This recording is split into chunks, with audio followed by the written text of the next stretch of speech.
You're live. We tried to stay. It's. That would be. And then I'll bring this.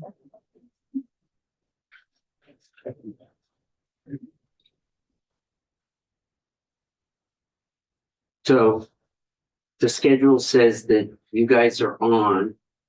But who's going to take the chair? You have to talk.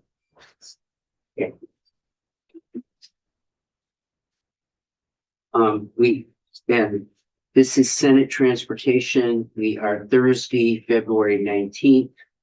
And we're here to talk about sections 15 and 16, which I think is the purchase and use pieces. And I think what the committee asked of DMV and you as the auto dealers, I think did this, and trailer people, I think Mickelson Trailer came up. We asked you to come up with some compromise in the language, and you're on the schedule, so I suspect you've come to some compromise. Yeah, I appreciate the opportunity. For the record, Matt Cota with Meadow Hill, that the Vermont Vehicle and Auto Distributors Association, as well as the Vermont Retail Grocers Association, the Vermont Fuel Dealers Association. The first point, there's 2 points in this bill which we want to draw attention to. The first is dealing with trailers. And yes, there has been a consensus agreement that if we're narrowly defining trailers as trailer coaches, then we're essentially putting them in the same classification as we do motorhomes, or RVs, as we might refer to them. Think of an Airstream trailer or a fifth wheel that you might attach to a truck that you could live in or cook in. And as of now, they have been paying the max tax. So if they're over $41,400, their tax has only been $2,486. If this passes as it is, it would just say those trailer coaches, which you could live and cook in, if they're over that amount, they would pay the full 6%, not that cap tax. And this is relegated, as I understand in the new draft, as just being for trailer coaches, not counting working trailers that haul goods around the state. And DMV has got that language too, Damien and our draft people. So I had a chat with Damien. Damien said it has to be the committee's. We have to be in front of the committee to present that for him to make changes to that. So, but you sent it over. yeah, We aren't going to add it. it to the draft until the committee has said yes. But have you provided him with language so he has? Yes. So he has what the and Matt was on this email chain on what we're making changes to, and he said he had to speak with you on it. Okay. The more complicated piece, Yeah. if I may, Yeah. that's just defining what is a trailer coach versus a trailer versus is dealing with the max tax on vehicles. On trucks. So there is a legitimate concern that I've heard in a loophole that certainly should be closed when it comes to individuals who purchase a pickup truck and claim that they're over 10,099 pounds, thus qualifying for a max tax cap of $2,486. But then when they register their vehicle later on or re-register it, claim that they're light. Meaning the loophole that we should probably close, admittedly, is allowing people to claim they're heavy when they buy their vehicle to pay a lesser tax, but then claim they're light when they re-register the vehicle in order to pay a lower fee. Then when that happens. It's just the difference between the gross weight and So what the DMV did and they can speak to this, I don't need to speak, but what we communicated on their behalf and to our members, which is as of January 1 of this year, that they'll take a very firm determination that it is the shipping weight of that vehicle, of which to determine what the weight is in order to determine whether it qualifies for the max tax of $2,486 or whether it should pay the full 6%. Okay. The concern is, yes, that's a loophole that's being exploited. It should be closed. But the concern is that, especially now, it's very difficult to find businesses that will upfit the rest of that vehicle. So think of a farmer who goes to any local dealership here and buys a cab and chassis, like a Freightliner M2. That is not a working vehicle until you put something on the back of it, whether it's a crane, whether it's a dump body, whether it's a stake bed, or a tank. When you buy that vehicle, cab and chassis, it may, especially that version, it may be under 10,000 pounds. So when you go to Milton or to Colchester or to Randolph and you buy that vehicle, now you're paying full 6% on that vehicle, which could be over $150,000. That vehicle is useless for you as a business until you fit it up. So for instance, you could buy a cab and chassis, a Freightliner M2. Under 10,000 pounds is the tear weight, or the shipping weight, delivered weight. And you pay a full 6% on it, but that vehicle will never roll under 33,000 pounds. Because you're putting a fuel tank on it, and then you're putting 2,800 gallons of fuel on it. So this is and you're paying registration based on that weight, much higher amount, but yet you're paying the full 6% when you buy it because you're buying an incomplete vehicle. What we want to do, what we think is important from the perspective of people that buy and sell trucks, is that you eliminate the loophole that allows someone to claim they're heavy and then register light, but you absolutely support the businesses that are buying a vehicle light, but will always roll heavy.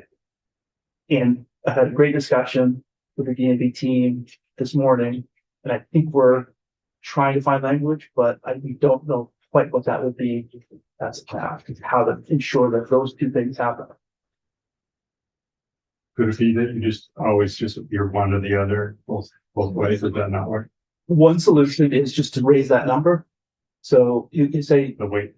yeah, if you put the number as not the delivered weight, but the gross vehicle weight on the manufacturer's statement of origin. So that's the piece of paper that comes that says this vehicle delivered weight is 10,000 pounds, but it's built to put an oil tanker on it or a crane on it. So then it's up to 33,000 pounds. So then you would pay the max tax and not the 6%. However, That carries through to registry. but you may want to raise that weight. That's a policy decision. I'm just trying to understand the loophole, but while also protecting the business. I get that. In the loophole right now, they're not paying. So What are they paying now? individuals could claim, I don't know of specific examples, but individuals certainly could claim that when they purchase a vehicle, that it is over 10,000, that they will plan to upfit it. They'll put on a plow and a dump body later. And so they'll say, wink, wink, this is going to be over 10,099 pounds, thus only charge me 2,486 for my purchase and use tax, the max. That should stop. Okay. Full stop here. What should be not stopped though, which has stopped, is an individual that is buying a cab and chassis that shipping weight What's is under happening 10,000. to those people right now that just buy the cab and chassis? What's happening now? They're paying under the directive from January 1, they're paying a full 6% purchase and use tax on that vehicle, even though it, by any other definition, if they had it outfitted completely at the place where they bought it, they would only pay the max tax of 2,486. Okay. And this isn't just your companies, this is farmers, it's anyone that has a working. I pretty much get it now. So So are you saying that they could buy that cab and chassis and say, I'm going to outfit it with this, which then brings it over 1099? Is that the number? 10,099 pounds, yeah. So therefore, I don't have to pay the full 6%. I'm capped at the 2486. If it's been the honor system. Yeah, For a because long time. they're not going to look at your truck when it's done. So the What are you letter that was written 2 weeks to all the dealers, 2 weeks before January 1 was to say, no, we need some documentation. DMV drew a line and said, we want to make sure that these pickup truck drivers aren't claiming heavy and then claiming light, and we're catching that. But caught in that mix are actual working businesses that buy light and then but then register heavy. And So you could get over 10,000 pounds with a truck that you also, it's like driving to work every day. It's a working truck. You got a plow or you have other equipment on there, but it's a big truck. Yeah, I was having dinner last night and getting an earful, so. but I knew who that was. Yeah, I'm pretty sure, a 1-ton dually was capped, Well, 1 ton would probably be over Yeah, it would be 10,099 over 10. pounds. because I had a number of them through the years, and I was capped at the 2486 when I bought a dually. Yeah. Right, so that's, okay. But you could purchase a Ford 250 and say, oh, but you know, after I buy it from you and you put plates on it and I pay the max tax, I'm then going to get a dump body put on it. And thus I'll be able to wait. So just cap it the max tax. And the DMV rightly said, no more. We're going to start that. But we are absolutely, there's a group of sales that have gone through that there's been a shock. The businesses that said, oh, as of January 1, now I'm paying 6% unless I do all of the work at your shop. And it'd be nice to say, yeah, just do all the work at one shop, but that's not the reality. The reality is you need to find a welder, you need to find the dump body, you need to find the stake beds, you need to find the tanks, and oftentimes you gotta go 2 states over to get that done, get that truck in working order. Because having a cab and chassis sitting on your lot is absolutely worthless until you actually put the equipment on it that can make it work. Go ahead. Okay, so I'm just trying to get the numbers straight here, because the cost of the average vehicle that you're talking about can be extremely high. So we're talking thousands of dollars if they're paying the full 6%. So this is basically someone who's, your loophole piece has completely confused me, Okay. to be honest with you. So maybe we can just take a step back and I can understand what issue you're trying to resolve. Don't talk about the loophole. So it's folks who have bought a vehicle over like 60K, right? Like, I don't know how much. 40K, yeah. 41,400. Yeah, okay, so then you would be paying more if you had to pay the full 6%. And we cap it for those vehicles if they're over 11,000 pounds. Yeah, so it's 10,999. correct. So that, So what you're trying to do is you don't want those people to pay the full 6%. That's what you're asking for. so 2 things I'm asking for, if I may, which is, one is understanding that if someone buys a cab and chassis with the intent to then put something on it so that it is a working truck, that weight that's added to that working truck should be what determines whether or not it's a max tax vehicle. Meaning, does it get charged that maximum weight? Yes, Okay. I'm okay, yes, I So- understand that. So Yes. right now, So you want them to pay like thousands of dollars less than what they're paying right now. and Make that a is, change. and that is only started on January 1 of this year. That was an administrative change in order to close the loophole that we referred to, Okay. but yet also created this other cost. So why, I guess I'm not necessarily disagreeing with your perspective on the first one, although I guess I'm not, if you're registering the vehicle at that time, you should pay the 6% tax. I think that that's fair. That makes sense to me. I understand it's an increase for the folks that pay you the lobby. I get that. And I understand why they might not like that. But could you instead have a system where they're just waiting to register the vehicle, or they're waiting until it's a fully usable vehicle? Because your argument is that they're not using the vehicle at all before they add this stuff.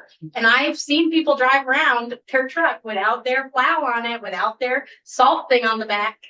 So I guess I'm confused about what group of people we're talking about that are registering or using the vehicle, but are then waiting an extended period of time to add this other equipment, why they're not waiting if the point of the vehicle is to have it fully outfitted. I'm not seeing how I just don't see that as a large people and why they wouldn't wait. And why couldn't DMV have some kind of grace to, if you're gonna be doing this within a certain period of time? Good question. So the issue is that you can't drive it off the lot and be illegal. If you drive it off the lot without a plate, without registration, Oh, so your point around them going to other states to get it. I might buy a truck. I could buy a cab and chassis in Milton So today you- and then bring it to East Hartford to Liberty Oil and Tank tomorrow. but if I don't have a plate on it, I'm gonna get pulled over. So if, Probably not. Well, It's in our enforcement first. Have you, Well- have you seen the enforcement number?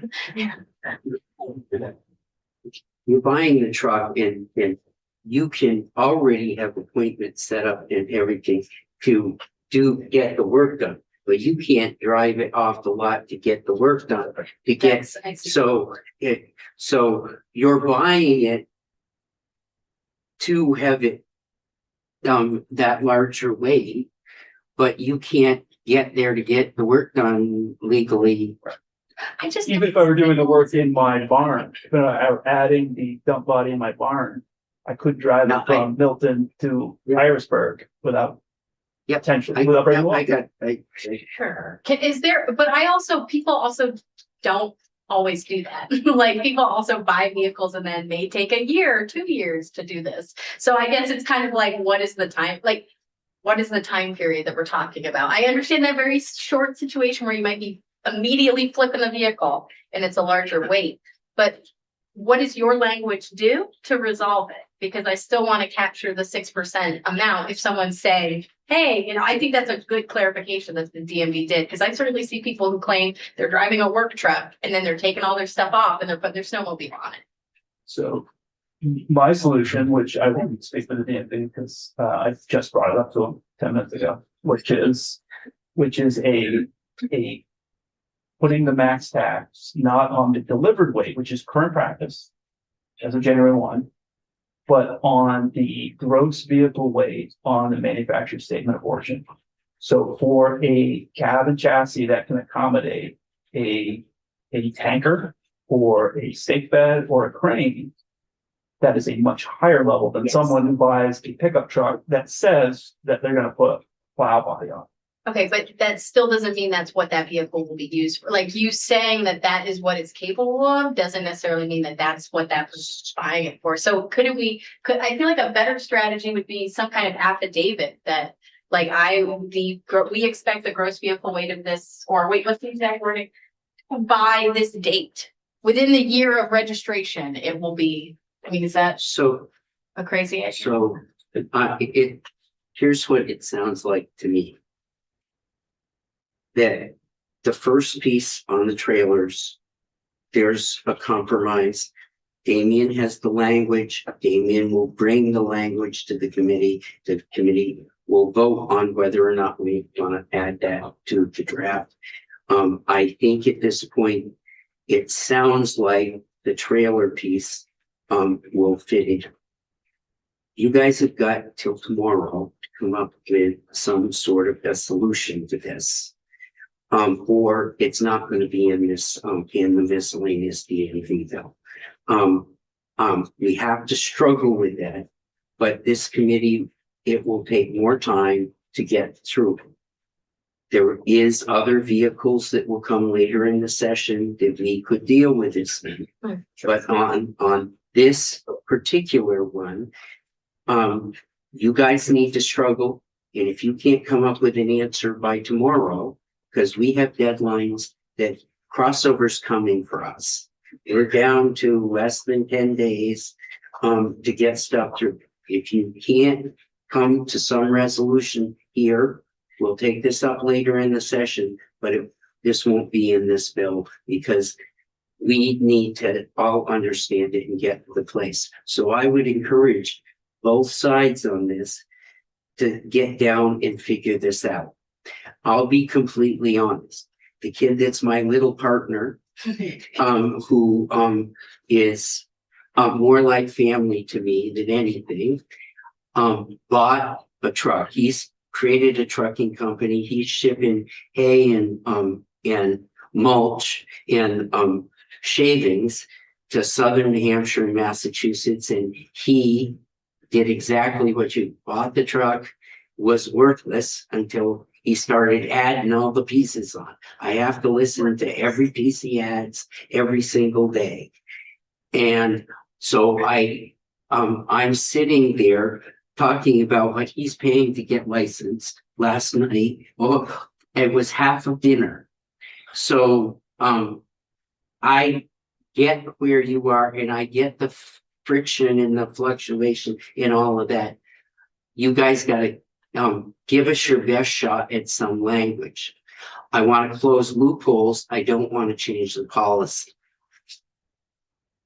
So, and I get what you were trying to do, but this is a struggle. Get something to us my preference would be get it to us by tomorrow. But if not, it's not in here. And you can go to the house or you can come to us later in the session. But we need to understand and feel good about where we are. Thanks. You had mentioned the possibility of raising the weight. Do you know why we ended up with 189? Don't remember. But raising the weight would also apply, meaning applying the max tax on the gross vehicle weight on the manufacturer statement of origin or the MSO, rather than the delivered weight, which is the current interpretation. Right, I just wonder if we're gonna be making changes, should we reconsider what that weight is? Which I think is, we can do that, but I didn't know if you knew there was like, oh, you wanted that because of X, because other states, or because the feds have the same designation. No, I'm sensitive to the idea that someone is claiming that they're heavy and then registering light, but I'm also very sensitive to someone who is actually light, but are actually always heavy. Right. And want to make sure that there's fairness in our tax policy with regard to that. What, if I may, and what Senator White suggested makes a lot of sense. I don't know how to put that into a statute. I think that's the first time you've ever said that on the record. I think at this point, because we've got limited time, we want to understand another issue in a bill that's down the hall, because we are up against crossover in figuring out what we would do. I'm going to expect you guys to come back and tell us tomorrow, either we're agreed or we're not. And then you've got the opportunity to go to the House committee. We've got a T-bill that's going to be going through here. But if we need more time, we'll get more time. This is the boot for you. Bye. People not work with their super input stuff. No, it's not. Something. For the change, driving that point A to point B on it and gets picked up by any chance on a commercial driver's license. Yes. You could You're sure. And Todd's got a CDL license, and if Todd gets it a ticket in that, he's in trouble. because he's now gone the over 150 miles to deliver his hay and his. When he was only going to Rochester, New Hampshire, there was That I could probably fix all that when it gets back. Yeah. What's that? The issue we're just talking. Oh. So we've got about 20 minutes. And but this is we're not going to go into this totally. This is to walk through what the issues are. We don't even have the bill. We're less than 10 days away from crossover. I know there's interest in this.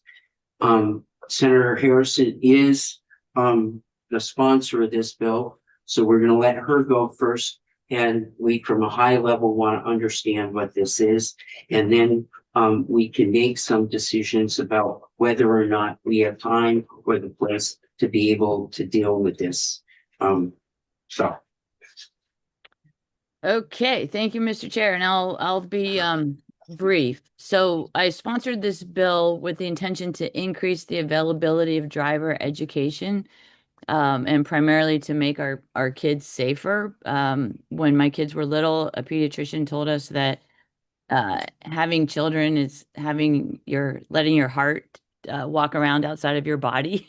And I just as a parent experienced that most when they were learning how to drive.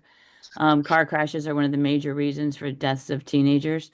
And last year in this committee, we heard that there were not enough teachers to provide driver's education to all Vermont high school students for multiple reasons.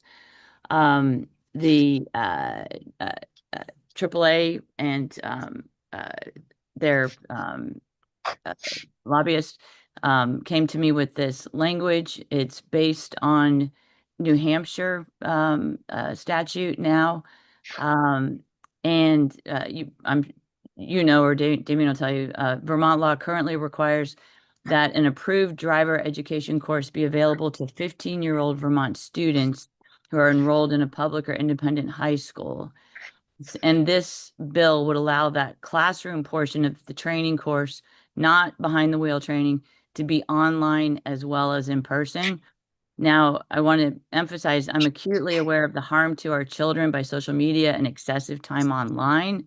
So my support of this bill is based on an assumption that in-person training is preferred and that online would only be used when in-person is not available.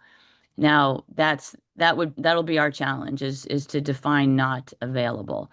But online would be preferred to no instruction at all, in my opinion. That condition is not yet in the bill.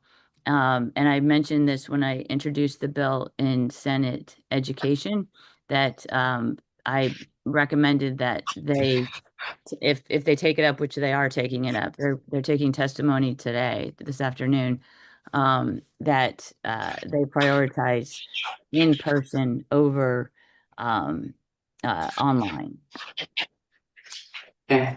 And there's an organization, the Vermont Driver and Traffic Safety Education Association, who contacted me when they learned about this bill, and I believe they've submitted testimony to this committee. So thank you. You're on. Senators, thank you for having us over. I'm Pat McMahon, and I am the supervisor of the education unit within DMV enforcement. We oversee the motorcycle training programs, our school bus training programs, driver training programs, our CDL schools and driver's education programs that are private. They're businesses, they're for hire, they're not the high school ones. The Agency of Education oversees the high school programs. We do share some instructors. I do want to point out I don't know if it's a misunderstanding, misinformation that's been provided, but there's some misunderstanding. Yes, we could always use more instructors. Any program can use more instructors. The problem that exists is just by doing an online program, you're not going to increase the number of seats available to that student. Because we limit our instructors to 30 students. So if that instructor has 20 students that are in person, the max they can take is 10 students that are online in that program. They're filling their classes now with in person. So it's not going to increase it. And I will tell you, over the last 4 years, we've gone from 56 instructors, driver's ed instructors in 2022 to 79 in 2025. And we have more that are adding on now. We went from standard driver's ed schools from 46 in 22 to 48. So we are increasing our numbers in the private sector. I'm sorry, I should have had Justin introduce himself. Thanks for having us. My name is Justin McLean. I'm the driver's ed coordinator for the education unit with the Department of Motor Vehicles. So if I can't answer the question, he can. But we are increasing our numbers. And the problem is the interest isn't out there.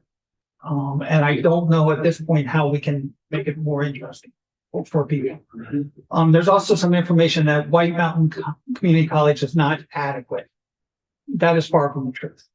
White Mountain College provides the same 8 core classes that we required from Keene, we required from Castleton. There's a rumor out there that they do not do behind the wheel training. They in fact do. They do online training for the instructors for the classroom, but they do require their instructors or their candidates to come in and do behind the wheel at White Mountain. And if you want to talk about that later, we can have a person that recently went through the program talk about that.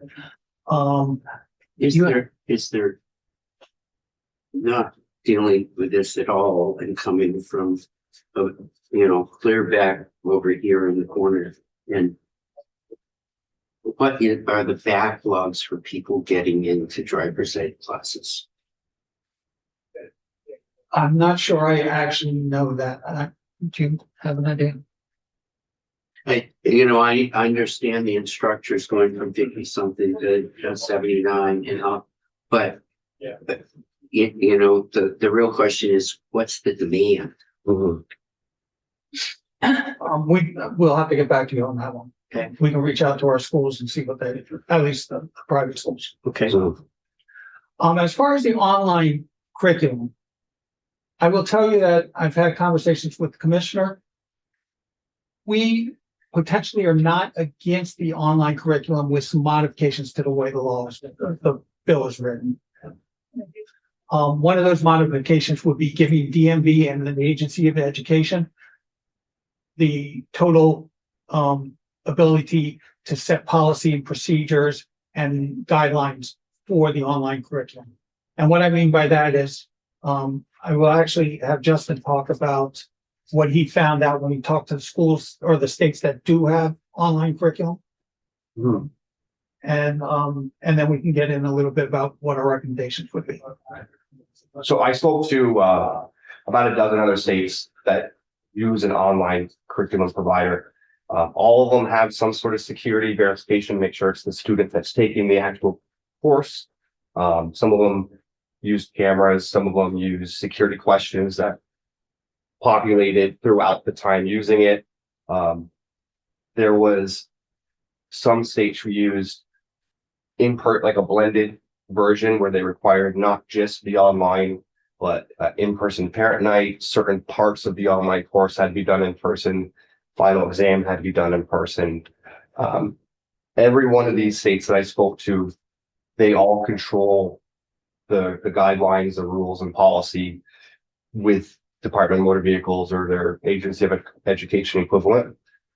That way it can be customized to what they need.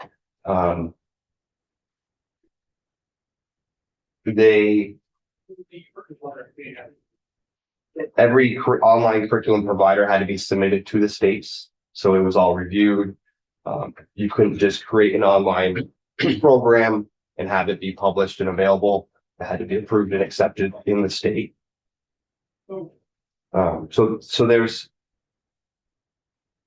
there's no state out there using online without regulations, guidelines with the state. So some of the guidelines that we were looking at, again, as you mentioned, was giving DMV and AOE in cooperation, the ability to make those guidelines, make those procedures, make those policies. One of the policies we would look at is leaving, if a instructor decides they want to, or leaving it up to the instructor to decide or the school to decide whether they want to accept online or not. And this is the reason why. Because if they're taking up 5 seats in that 30-seat class that are doing online, there might be a thought that the instructor is going to reduce the cost of the training for those 5 students. Those 5 students are taking up a seat. So chances are they are not going to reduce the cost of that seat. I will tell you, after COVID, Commissioner Manoli called me in and we implemented an online program, a virtual program, not specifically online, a virtual program. We require the instructor to be present. So the instructor has to be on camera, the students have to be on camera. And there's a lot of other guidelines. They can't be laying down, the students have to be sitting upright, they have to be participating. Can't be on their phone. They can't be on their phone, and that. So there's some guidelines that they have to follow. So we allow that, and what we found is some of our instructors, they might be located in Burlington, but they will take students in Brattleboro, and then they will work with the parent to come to a meeting place to do the behind the wheel, so that the parent doesn't have to bring the student all the way to Burlington. They'll come to a mutual agreement where they can do the meet up for the behind the wheel. It has been, from what we understand, successful. I'm not sure exactly how many instructors we have doing that now, but we do have some that are doing that. And that, which has allowed if an area is missing or doesn't have enough seats, it allows that parent to make arrangements for the student to take the class that may have some available seats. So, there's questions about security as far as how do we know it's the student? One of the questions that was asked of the states that have this program was, do you require cameras or don't you require cameras? And that one state required cameras, One state did. but they got rid of that requirement because it was too expensive. And what they found was kids were not beating the system. And that they were actually taking part. And the reason is at the end of the online course, and one of the things that we would probably require is that they come into the classroom and take a in-person written exam. Kind of hard to cheat the system if you have to come in and take that written exam. Okay, so you may crash the night before studying, but you're going to eventually get that information because you're going to need it. So we originally thought about cameras, but we went away from that. The system, and I'm going to speak specifically to AAA because that's right now the one that will meet the requirements. And the one that we're most familiar with. They have security questions and they have keystrokes that the student arbitrarily comes up and the student has to take care of those. And that. I already talked about the online exam. I already talked about giving control to the instructor to make the decision and that, but that's where we're at. I also want to clarify one thing. New Hampshire is not one of the states. We actually had conversations with the New Hampshire program director. And I had conversations with my counterpart who works with the program director. They do not have this system at this point. One other thing I want to talk about with White Mountain is White Mountain actually invites Justin, myself, Tammy Preachant, who is the AOE, Justin's counterpart in AOE, as well as the New Hampshire program director for driver's ed, in every year to take a look at the program and make advice to them, which we do every year. Keene never did that. Castleton never did that. We have some input in that. As far as White Mountain being inadequate, we don't see it. We actually have never received a complaint about an instructor from White Mountain, from any parent or student. We have about other ones. So, but at this point, we've never received a complaint from White Mountain. And What are the requirements for behind the wheel training? As far as the student or the instructor, the student has to do 6 hours behind the wheel, and then they have to also do 6 hours of observation. The school can up that. They can say, you're not ready, you need some more hours. They may have a charge for that, but they can say that before they pass the student. Then they have the 40 hours they have to do with parent. Or guardian or adult. So if they're doing the online classroom, they just have, like you said, they have to find the time to meet up with the instructor to do that. Well, the other thing that we have is right now we require that behind the wheel and the classroom be concurrent. So if I'm learning how to do the Vermont turn, or I was taught in Maryland, so it was the K turn. But when I was learning, or when you're learning that when you go out on the road for your behind the wheel next time, that's what you're doing. Yeah. That's what you're practicing, as well as everything else you practiced before. So you can't just do all the classroom and then do all the. Correct. And that's another issue that you come up with the classroom, but there's a way to work around that is the instructor says you can't go beyond this point. You have to be at this point on this such and such date, but you can't go beyond that. Or if you do, you're still gonna have to redo it. Right. So there are ways to work through that, so it remains concurrent. And as I said, talking to the commissioner, we're not against the bill, we just think that it needs to be tweaked a little bit. Thank you, Mr. Chair. This is more of a question for you, actually, and maybe I'm not sure kind of what our relationship to this bill is right now.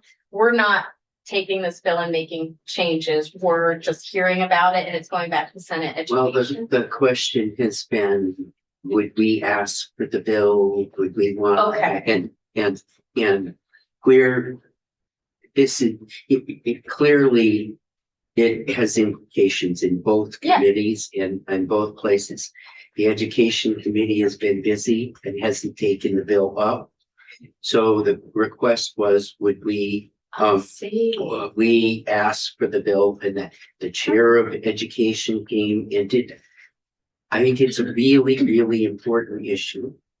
I will say up front, I think we should spend some time on this issue. The most important thing, given the place we are at, the line where crossover is would, for me, knowing those numbers, are people being served now? Because if people aren't being served and there are stumbling blocks to people getting served, that creates an urgency for me with this bill, that if they're not, well, maybe we should take a little more time, but we definitely ought to look at the issue. Yeah, but the difficulty for us is that we don't have the bill. Last week, the chair of education did come to me and said, do you want the bill? I'm not sure I've got the time to do the bill. And I know there's a component also about this whole driver's ed issue that the homeschool people are interested in too. So Yes, that's a totally separate. yep. Wendy? Yes, or- thank you, and I'll be quick. I think the most important thing is to try to understand how many kids are not receiving the driver's ed and are just waiting until their 18th birthday to get a license. Because it's difficult to tell because they may not be trying to they may not be on a list. So that's a difficult parameter, but I think that's the most important thing to understand the urgency of this. I think the only thing we might have is classes that are being signed up for. Do we know if there's backlogs both in the schools and at DMV? And can somebody create a picture for us? Because I think we certainly would like to take this up. Want to give it that will create a sense of urgency. So what just to do is make contact with the for hire schools to find out what their backlog may be. And we'll be over at education this afternoon. We can talk to Tammy and the other person that's coming from the Agency of Education, see if they can get those numbers for us. And I will, before tomorrow, on the end of tomorrow, I will have a conversation with the chair of education about this. Okay. And as I said, the lobbyists for the homeschool people, just before we came in here, they've got an issue, and so there are a number of different people that want things added and that. So there. But Senator Harrison, thank you for bringing this up. And I think we've got 10 minutes before we're on the floor. You have to be there at 25. What? And we have a little more. 10:25, we have a little more than that. But I think at this point, that's all we have on the schedule. Yes. So I think we're done. Thank you. Can I just, there is, I believe there's a teacher in the room who is part of that organization, if you want him to speak to the need for more. If you wanted to introduce yourself and pitch it. Yes, I'm Joe give us- DeBarge, Executive Director for the Vermont Driver Traffic Safety Education Association. I've been a teacher of driver education for almost 30 years. Thank you. And quite honestly, I think what I can bring out is I've done both. You got to take one name off of that list. I retired from the private side. I'm teaching part-time at Mount Mansfield High School. I think I'll wait, and if you take up the building, provide testimony, I want to respect your time, and the email was I was coming in to observe, to hear. And I just want to respect the committee at this point. I think it would be important to hear from the Agency of Education, what their numbers are. This is our first, whatever, I'm just looking at it's, we have some concerns. I'll just go with that. Okay. Thank you. If you do the homeschool, we have some information on that. Well, I only bring that up because this may take more time than what we have for crossover to get to all of this. And, it's very important that people in a timely way can get to driver's ed, and the quality of it's important to us. And so we're learned. We will get those numbers to you, and we appreciate your time.